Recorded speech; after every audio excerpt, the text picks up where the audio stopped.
Hello friends, welcome back to my YouTube channel. स्वागत है आपका अन्नू की रसोई में। स्वाद का असली मज़ा तभी आता है जब थाली में हो गर्मा गर्म छोले और साथ में फूले फूले भटूरे। दोस्तों, आज अन्नू की रसोई में बनेगा एक ऐसा नॉर्थ इंडियन कॉम्बो जिसका नाम सुनते ही मुंह में पानी आ जाएगा। छोले भटूरे सिंपल इंग्रेडिएंट्स से बनाइए बाजार जैसा स्वाद घर पर ही। तो चलिए शुरू करते हैं एकदम मसालेदार और लाजवाब रेसिपी के साथ। और मैं आपको यकीन के साथ कह सकती हूँ कि जिस तरीके से ये भटूरे फूल रहे हैं, आपके भटूरे भी इसी तरीके से फूलेंगे। चलिए फिर शुरू करते हैं इस रेसिपी को बनाना। लेकिन उससे पहले सब्सक्राइब करना बिल्कुल मत भूलिएगा मेरे इस चैनल को, यानी कि अन्नू की रसोई को। तो छोले भटूरे बनाने के लिए हमें यहाँ पर चाहिए होंगे छोले। छोले को मैंने रात भर के लिए पहले ही भिगो दिया था। छोले भीगने के लिए कम से कम 8 घंटे का समय तो लगता ही है, और रात भर के लिए भिगोते हैं तो अच्छे तरीके से फूल जाते हैं। देखिए, धो करके मैंने अच्छे तरीके से इसको रख लिया है। और मैंने यहाँ पर इसको काला करने के लिए लिया है चाय पत्ती का पानी। आप चाहें तो यहाँ पर आंवला भी डाल सकते हैं। तो देखिए, छोले को धो करके अच्छे तरीके से मैं इसे डाल देती हूँ प्रेशर कुकर में, और इसके बाद डाल दूंगी मैं ये चाय पत्ती का पानी। इसको हमें छान करके ही डालना है। जैसा कि मैंने बताया, अगर आपके पास सूखा हुआ आंवला है तो वो अभी यहाँ पर डाल सकते हैं। मेरे पास नहीं था तो मैंने यहाँ पर चाय पत्ती का पानी डाला है। इसको अच्छे तरीके से उबाल लेना है। उसके बाद मैंने यहाँ पर डाल दिया है 1.5 लीटर पानी, क्योंकि मैंने छोले जो है आधा किलो लिए हैं, यानी कि ½ kg मैंने यहाँ पर छोले लिए हैं, और 1.5 लीटर डाल दिया है पानी। और इसके बाद हमें यहाँ पर क्या करना पड़ेगा, इसमें डालते हैं कुछ गरम मसाले, जैसे कि लौंग है, काली मिर्च है, छोटी इलायची है। इसको डाल देना है, और 1 पिंच डाल देना है यहाँ पर खाने वाला मीठा सोडा। इन सबको मिक्स करके रख देना है उबलने के लिए, और 3 से 4 सीटी इसको लगा देनी है। तो यहाँ पर मैंने प्याज, टमाटर, अदरक, लहसुन और हरी मिर्च ली है। इसका हमें पेस्ट रेडी करना है। तो देखिए, छोले उबल चुके थे। इस तरीके से जब अच्छे तरीके से मैश हो जाए ना, आप उंगली से दबा के देखिएगा, तभी हमें इसको उतारना है गैस पर से। तो यहाँ पर हम बनाते हैं एक मसाला। तो मैंने यहाँ पर लिया है हल्दी पाउडर, धनिया पाउडर, 2 चम्मच लिया है मैंने धनिया पाउडर। अच्छे तरीके से लेना है क्योंकि छोले काफ़ी ज़्यादा हैं। और अपने टेस्ट के अकॉर्डिंग यहाँ पे लिया है नमक, 1 चम्मच डाल दिया है लाल मिर्च पाउडर, और आधा चम्मच डाल दिया है खटाई पाउडर, और 2 चम्मच डाल दिए हैं मैंने यहाँ पर ये छोले मसाला। तो प्याज को हमें ग्राइंड करना है जैसे कि मैंने कहा था, लेकिन प्याज के संग में हमें यहाँ पर अदरक और लहसुन को भी ग्राइंड कर लेना है। अलग से हम पेस्ट नहीं लेंगे, इसी में ही ग्राइंड कर लेते हैं। और लहसुन को भी मैं इसी के अंदर डाल दूँगी। तो अदरक लहसुन का पेस्ट अगर आपके पास रखा हुआ है पहले से ही, तो आप वो भी ले सकते हैं। तो मैंने यहाँ पर अदरक, लहसुन और हरी मिर्च तीनों को ही डाल दिया है, और संग में डाल दिया है 1 चम्मच जीरा, और इन सबको हमें ग्राइंड करना है। देखिए, हल्का दरदरा ही कूटना है। इसी तरीके से हमें टमाटर को भी ग्राइंड कर लेना है। तो हम बनाएंगे इसको सरसों के तेल में। तो मैंने कढ़ाई में यहाँ पर डाल दिया है 2 चम्मच भर करके सरसों का तेल। सरसों के तेल में क्या होता है, सब्जी काफ़ी अच्छी बनती है। और अब डालते हैं यहाँ पर कुछ साबुत गरम मसाले। तो मैंने यहाँ पर बड़ी इलायची और तेज पत्ते को डाल दिया है, और 1 पिंच डाल दिया है यहाँ पर हींग। उसके बाद मैंने यहाँ पर डाल दी है ये प्याज जो हमने ना ग्राइंड करके रखी थी, इसको हमें डाल देना है। और जब तक प्याज अच्छे से नहीं भून जाती है, कलर नहीं चेंज हो जाता है, जब तक हमें इसको भूनना पड़ेगा। तो आप चाहें तो यहाँ पर इसको ढक करके भी रख सकते हैं। ढकने से क्या होता है कि काफ़ी जल्दी प्याज जो है भुन जाती है, लेकिन आपको उसको बीच बीच में चलाना पड़ता है। जब तक ये इस तरीके से ना हो जाए, जब तक हमें इसको भूनना है। तो अब डाल देते हैं यहाँ पर मसाले जो हमने ना मिक्स करके रखे थे। हम इसे सूखा ही डाल रहे हैं, हमने पानी मिक्स नहीं किया है, क्योंकि हम ना प्याज के ऊपर डाल रहे हैं। अगर हम इसे डायरेक्ट ऑयल में डालते तो हम इसके अंदर थोड़ा सा पानी मिक्स कर देते। देखिए, मसालों को पहले हमें अच्छे से भूनना है। उसके बाद हम यहाँ पर डालेंगे टमाटर का पेस्ट। जो हमने टमाटर का पेस्ट बना के रखा था, उसको भी हमें अब यहाँ पर डाल देना है। हल्का सा पहले हमें इसको भूनना पड़ेगा, प्याज को, मसाले को, फिर डालते हैं टमाटर का पेस्ट। तो इन सबको हमें अब अच्छे से भूनना है।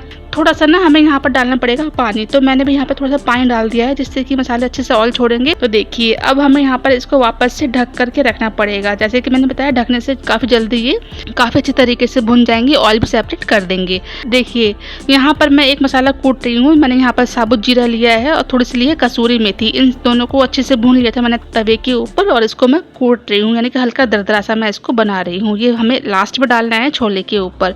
तो जब तक ये मसाला भुन रहा है छोले का, मैं साइड में यहाँ पर अदरक के जूलियन भी कट कर लेती हूँ। इसका हमें तड़का लगाना पड़ता है। तो देखिए, अब मैं आपको दिखा देती हूँ। मसाला जो है अच्छे तरीके से भुन चुका है छोले का, एकदम इसका ऑयल भी सेपरेट हो गया है। ये देखिए, मैंने इसमें कम ही ऑयल डाला था, इसलिए इसका ऑयल जो है ऊपर नहीं आया है। इतना काफ़ी है इसके अंदर ऑयल, क्योंकि भटूरे तो हमें ऑयली करने ही हैं, इसलिए छोले के लिए मैंने थोड़ा सा ऑयल जो है कम डाला था। तो देखिए अब अच्छे से भुन चुका है, ऑयल सेपरेट हो गया है ना। तो अब यहाँ पर डालते हैं हम उबले हुए छोले जो हमने उबाल के रखे हुए थे। छोले की कंसिस्टेंसी आप अपने हिसाब से कर सकते हैं। वैसे भटूरे के संग में छोले जो होते हैं थोड़े गाढ़े ही अच्छे लगते हैं, और अगर हम राइस बनाते हैं तो थोड़े पतले अच्छे लगते हैं। तो हमें यहाँ पर वही पानी डाल देना है जो छोले का उबला हुआ पानी होता है ना, वही डाल के इसकी कंसिस्टेंसी को मैनेज कर लेते हैं। इतना पतला इतना गाढ़ा किया था, ये आप देख सकते हैं। इसको मैं ढक देती हूँ एक उबाल जब तक इसमें आ जाएगा। तो बहुत अच्छे तरीके से छोले जो है बन चुके हैं, कंसिस्टेंसी भी ठीक है इसकी, ना गाढ़ी है ना पतली। तो गैस की फ्लेम को मैं ऑफ कर देती हूँ और मैं यहाँ पर लगाऊंगी एक तड़का इसके ऊपर से। तो पहले मैं इसको ढक देती हूँ और इसके बाद मैं यहाँ पर रखूँगी गैस पे एक फ्राई पैन और इसमें डाल दूँगी मैं यहाँ पर 2 चम्मच ऑयल। या तो आप बटर भी ले सकते हैं या फिर देसी घी भी ले सकते हैं। मैंने ऑयल डाला है और इसको हल्का गर्म होने देते हैं। फिर यहाँ पर डालेंगे अदरक की जूलियन जो हमने बनाए थे, और संग में डाल दूँगी ये स्प्लिट करी हुई हरी मिर्च। और इसके बाद हमें इसको थोड़ा सा भूनना पड़ेगा जिससे कि अदरक का कच्चापन निकल जाए। और देखिए यहाँ पर तड़का लगाना है हमें, तो मैं यहाँ पर थोड़ी सी डाल दूँगी इसके ऊपर ये लाल मिर्च, पिसी हुई लाल मिर्च का पाउडर है, या तो आप कश्मीरी लाल मिर्च भी ले सकते हैं। तो मैंने ये डाल दिए है और इसको ढक देते हैं। तड़का लगा के हमें ना इसको ढक देना है। थोड़ी देर बाद हम इसको खोलेंगे और वापस डालेंगे इसके ऊपर ये भुना हुआ जीरा और कसूरी मेथी जो हमने भून करके पीस के रखी थी। लेकिन कसूरी मेथी मैंने नहीं पीसी थी, इसका पाउडर नहीं हो पाया था, तो मैं हाथों से ही मसल के इसके ऊपर डाल देती हूँ। वो इसलिए नहीं हो पाया था, कसूरी मेथी थोड़ी सी ना सिल गई थी। धनिया पत्ती डाल के इसको गार्निश कर देते हैं। तो अब लगाते हैं हम भटूरे के लिए मैदा। मैंने यहाँ पे लिया है 2 कप मैदा, यानी कि 2 कटोरी मैदा। इसको छानना बहुत ज़्यादा ज़रूरी होता है। इसको पहले छान लेते हैं जिससे कि कोई भी इसके अंदर डस्ट वगैरह कुछ भी होगा तो वो निकल जाएगी। तो देखिए अब डालते हैं यहाँ पर मैं अब मैं यहाँ पर डालती हूँ आधी कटोरी सूजी, यानी 50 ग्राम सूजी ली है मैंने यहाँ पर। सूजी कैसी भी ले लीजिएगा, मोटी या महीन कैसी भी चल जाएगी, लेकिन हमें इसको छानना पड़ता है पहले। अब इसको ना बीच में से इस तरीके से जगह कर लेते हैं। देखिए जिस तरीके से मैं कर रही हूँ। और यहाँ पर डालती हूँ मैं 5 चम्मच खट्टा दही। ज़्यादा खट्टा दही मत लीजिएगा, फ्रेश दही होना चाहिए, ताज़ा दही। और 1 पिंच डाला है मैंने ये बेकिंग सोडा, और आधा चम्मच डाला है बेकिंग पाउडर, और आधा चम्मच डाला है नमक, और आधा चम्मच डाली है इसमें चीनी। चीनी डालने से अच्छा कलर आता है। और 3 चम्मच डाल दिया है मैंने यहाँ पर ऑयल। अब इन सबको हमें ना अच्छे से मिक्स करना पड़ेगा, और बिल्कुल नॉर्मल पानी से इसका हमें एक पतला डो लगाना है। थोड़ी सी मैंने यहाँ पे डाल दी है कसूरी मेथी, और इन सबको जैसे कि मैंने बताया मिक्स करना है। फिर हमें इसका यहाँ पे एक थोड़ा सा ढीला यानी कि लूज़ इसका एक डो लगाना है। जिस तरीके से हम भटूरे का लगाते हैं ना, बिल्कुल लूज़ लगाना पड़ता है, ज़्यादा टाइट नहीं लगाइएगा। जिस तरीके से रोटी बनाते हैं वैसा तो बिल्कुल भी नहीं चाहिए होता है। तो पानी डाल डाल के इसका एक लूज़ सा डो लगा लीजिएगा इस तरीके से। ये देखिए,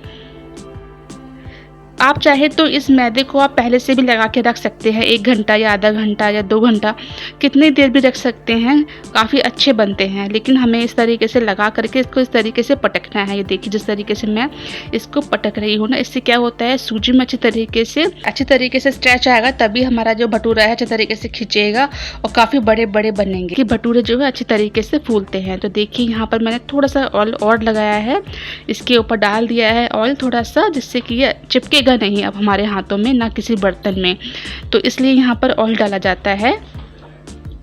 तो इसको अब मिक्स कर लेते हैं अच्छे तरीके से ना, पटकते हैं 1 से 2 बार और पटकते हैं। फिर इसको ढक के रख देंगे हम कम से कम आधे या पौन घंटे के लिए, क्योंकि ये इंस्टेंट बनेंगे। हमने सभी कुछ इसके अंदर डाला है तो इंस्टेंट भटूरे बनते हैं, ज़्यादा इसको फर्मेंट नहीं करना पड़ता है हमें। तो इसको ढक के रख देते हैं, किसी भी कपड़े से ढक के रख दीजिएगा जिससे कि हवा ना लगे, और ये हवा लग गई तो ये ऊपर से टाइट हो जाएगा। तो ढक के रख देंगे इसको जब तक हम लगा लेते हैं प्लेट अपनी। छोले भटूरे के संग में सबको सैलेड तो चाहिए ही होता है। सैलेड ना भी मिले तब भी सबको प्याज तो चाहिए ही होती है। प्याज और खीरा मैंने यहाँ पे रख दिया है, संग में रख दिया है नींबू, और मैंने ना यहाँ पर दही का रायता बनाया था बूंदी डाल करके, वो भी सर्व कर दिया है। संग में रख दिया है अचार, कोई भी अचार ले लीजिएगा, आम का हो, मिक्स हो या फिर मिर्ची का हो। वैसे छोले भटूरे के संग में मिक्स अचार काफ़ी अच्छा लगता है। तो अब मैंने यहाँ पर सर्व कर दिए हैं ये अपने बनाए गए छोले, और उस पर डाल दिए है मैंने ये अदरक के जूलियन। फिर से एक बार धनिया पत्ती से इसको गार्निश कर दिया है। तो बस अब देरी है यहाँ पर गर्मा गर्म भटूरे बनाने की। थोड़ी सी देर में ही बस भटूरे भी बन जाएंगे, क्योंकि अब थाली बिल्कुल रेडी है। तो देखिए मैदा यहाँ पर अच्छे तरीके से लग चुका है। इसको ढक दिया था मैंने जिससे कि हवा ना लगे बिल्कुल भी इसके संग में, और कम से कम इसको रखे हुए 15-20 मिनट हो गए हैं। आप चाहे तो ज़्यादा देर भी रख सकते हैं। तो अब ना इसको एक बार और ठीक कर लेते हैं हाथों से। उसके बाद हम यहाँ पर बनाएंगे इसकी लोई। लोई किस तरीके से बनानी है मैं अभी आपको आगे दिखा दूंगी, ये देखते रहिए। ये देखिए थोड़ा सा ये पोर्शन लिया है मैंने मैदे का और इसको ना हाथों के बीच में से इस तरीके से निकालना है। ये देखिए इससे क्या होता है, एक साइज़ की लोई निकलती है। भटूरे जो है एक ही साइज़ के बनेंगे फिर, और लोई भी हमें वापस से नहीं बनानी पड़ती है। ये देखिए इस तरीके से निकालेंगे ना तो बनी बनाई लोई निकलती है। अगर आपको लगता है कि मैदा जो है आपके हाथों में चिपक रहा है तो आप इसमें ना 2-3 चम्मच ऑयल और भी डाल सकते हैं। तो ये देखिए सारी लोई मैंने बना करके यहाँ पर रख ली थी। एक प्लेट में मैं इसको निकाल देती हूँ और उसके ऊपर ना मैं यहाँ पर हल्का सा ऑयल अच्छी तरीके से लगा देती हूँ, जैसे कि सूखे ना, और इसको ढक देना है। जितना यूज़ होगा उतना ही करते जाएंगे बारी बारी से। और इसके साथ में यहाँ पर बेलन को भी और चकले को भी हल्का ऑयल लगा के ग्रीस कर लेते हैं, जिससे कि बिल्कुल भी मैदा इसके अंदर नहीं चिपकेगा। तो इसी तरीके से आपको भी करना है। चकले को भी अच्छे तरीके से ग्रीस कर लीजिएगा ऑयल या घी से। तो देखिए मैंने दोनों ही चीज़ पे अच्छे तरीके से लगा लिया है। अब एक लोई लेनी है और इसको बेलना किस तरीके से है ये मैं आपको दिखा देती हूँ। बहुत हल्के हाथों से इसको बेलना है और मैं इसको थोड़ा लंबा ही बेलूँगी। गोल भटूरे मैं नहीं बनाऊँगी क्योंकि मुझे थोड़े लंबे ही पसंद है। तो ये देखिए इस तरीके से लंबा बेलेंगे हम इसको। पहला भटूरा जो होता है किसी का भी परफेक्ट नहीं बनता है। कोई भी चीज़ हो, पहली पराठा हो या फिर डोसा हो या भटूरा हो या पूड़ी हो, किसी की भी परफेक्ट नहीं बनेगी। तो मैंने पूरी कोशिश करी है इसको पूरा परफेक्ट बनाने की। ये देखिए इस तरीके से इसको बेलना है, लंबा बेलना है, बीच में से मोटा करना है, साइड से इसको पतला करना है। ठीक है, आप समझ गए होंगे। बीच में से इसको पतला नहीं करना है, मोटा रखना है, साइडों से पतला करना है, बीच में से मोटा ही छोड़ देंगे इसको हम। और उठा लेते हैं इसको इस तरीके से और गरम गरम ऑयल में इसको छोड़ देंगे। तो पहले मैं आपको एक और बना करके दिखा देती हूँ। भटूरे बेलने में इतना मज़ा आता है कि मैं क्या बताऊँ, बहुत अच्छा लगता है क्योंकि लूज़ होता है मैदा, इसलिए टाइट होता है तो फिर हम इसको नहीं बेल पाते हैं, थोड़ी दिक्कत होती है। भटूरे का जो मैदा होता है हल्का सा लूज़ ही रखते हैं। तो देखिए वापस से मैंने इसी तरीके से बेला है और यहाँ पर मैंने कढ़ाई में ऑयल पहले से ही रख दिया था गर्म होने के लिए, और ये गर्म भी हो चुका है। ऑयल का टेम्परेचर काफ़ी अच्छे तरीके से होना चाहिए, काफ़ी अच्छे तरीके से गर्म होना चाहिए एकदम। तो अब डालते हैं यहाँ पर हम अपना पहला भटूरा। जैसे कि मैंने बताया पहला भटूरा नहीं फूलता है, लेकिन मेरा भटूरा पहला भी फूला था और सारे भटूरे इसी तरीके से फूले थे। तो अगर आपके पहले भटूरे नहीं फूलते हैं तो कोई दिक्कत नहीं है, दूसरा तो फूलेगा ही फूलेगा, इस बात की मैं गारंटी देती हूँ। क्योंकि जिस तरीके से मैंने आपको बताया है आपके सारे भटूरे फूलेंगे। हल्का दबाते हुए इसको सेकेंगे और जैसे ही ये फूलना शुरू करेगा इसको हम पलट देंगे। देखिए जैसे एक साइड से फूल रहा है ये, तो मैं इसको पलट देती हूँ। अब इसके ऊपर हमें डालना है यहाँ पर गरम गरम ऑयल। देखिए इस तरीके से डालते जाइएगा जिससे कि ऊपर से भी सिक जाएगा और ये नीचे से भी सिक जाएगा। देखिए अच्छे तरीके से सिक चुका है, कलर भी आ गया है। फूला है लेकिन थोड़ा कम फूला है, लेकिन जो इसके बाद जो फूलेगा वो एकदम बैलून की तरह होगा, मैं आपको बता रही हूँ। तो इसको निकाल देते हैं साइड में। पहला भटूरा है ये, दूसरा भटूरा भी इसी तरीके से सेकूँगी। ये देखिए तो ये है हमारा दूसरा भटूरा और इसको भी गरम गरम ऑयल में ही छोड़ना है। जैसे ही फूलना शुरू करेगा हल्का दबाते हुए इसको हम पलट देंगे। ये देखिए इस तरफ से दबाएंगे और इस तरफ से भी दबाएंगे और इसको हम पलट देंगे। ये देखिए इस तरीके से इसको हमें पलट देना है, हल्का प्रेस करते हुए इसको सेकना है। तो ये देखिए बिल्कुल फूल करके रेडी है, बिल्कुल बैलून की तरह। तो बन करके तैयार है हमारा ये दूसरा भटूरा भी। और तीसरा भटूरा भी मैं आपको दिखा देती हूँ, वो भी अच्छी तरीके से फूला था। चीनी हमने इसलिए डाली थी जिससे कि इसका कलर जो है काफ़ी अच्छा आता है। तो काफ़ी अच्छा कलर आया है, अच्छे तरीके से सिक चुका है। इसको निकाल लेते हैं। तो आप देख सकते हैं भटूरे हमारे कितने अच्छे बन करके रेडी हो रहे हैं। तो इसको मैं निकाल लेती हूँ साइड में और दूसरा भटूरा भी इसी तरीके से बेल करके डालती ही जाऊँगी। तो ये देखिए इसको निकाल लेती हूँ और तीसरा भटूरा भी इसी तरीके से डाल देती हूँ। बिल्कुल परफेक्ट फूलेगा, कुछ नहीं करना पड़ेगा। तो यहाँ पर मैं आपको फिर से एक बार याद दिला देती हूँ, अगर अभी तक सब्सक्राइब नहीं किया है मेरे चैनल को तो प्लीज़ सब्सक्राइब करना बिल्कुल मत भूलिएगा और साथ में लाइक एंड शेयर जरूर कर दीजिएगा मेरी इस वीडियो को। और अगर आप ये वीडियो मेरी फेसबुक पर देख रहे हैं तो प्लीज़ इस पेज को फॉलो भी कर लीजिएगा, फॉलो करना बिल्कुल मत भूलिएगा। तो देखिए अच्छे तरीके से फूल चुका है ना। बस गर्मा गर्म इस भटूरे को भी अब सर्व कर लेते हैं क्योंकि बहुत देर हो चुकी है, सभी लोग बहुत देर से इंतज़ार कर रहे हैं और सर्व करने की बारी आ चुकी है। इसको निकाल लेती हूँ मैं किसी टिश्यू पेपर पे और भटूरे को सर्व करते हैं। देखिए ये जो रेसिपी मैंने आपको बताई है छोले की, बहुत सिंपल रेसिपी है, बहुत जल्दी भी बन जाते हैं और सबसे अच्छी बात तो ये है कि इसमें टेस्ट भी बिल्कुल मार्केट जैसा ही आता है। तो दोस्तों ये थी हमारी आज की रेसिपी। तो फ्रेंड्स कितनी आसानी से बन गए बिल्कुल मार्केट जैसे घर पर ही छोले भटूरे। तो अगर आपको ये रेसिपी पसंद आई हो तो प्लीज़ वीडियो को लाइक और शेयर करना बिल्कुल मत भूलिएगा अपनी फैमिली और फ्रेंड्स में भी। और एक लाइक ज़रूर बनता है मेरी इस मेहनत पर, सब्सक्राइब करना बिल्कुल मत भूलिएगा। मिलती हूँ फिर किसी ऐसे ही नेक्स्ट वीडियो में, तब तक के लिए bye bye and thanks for watching. जय हिंद, जय भारत, बाय बाय।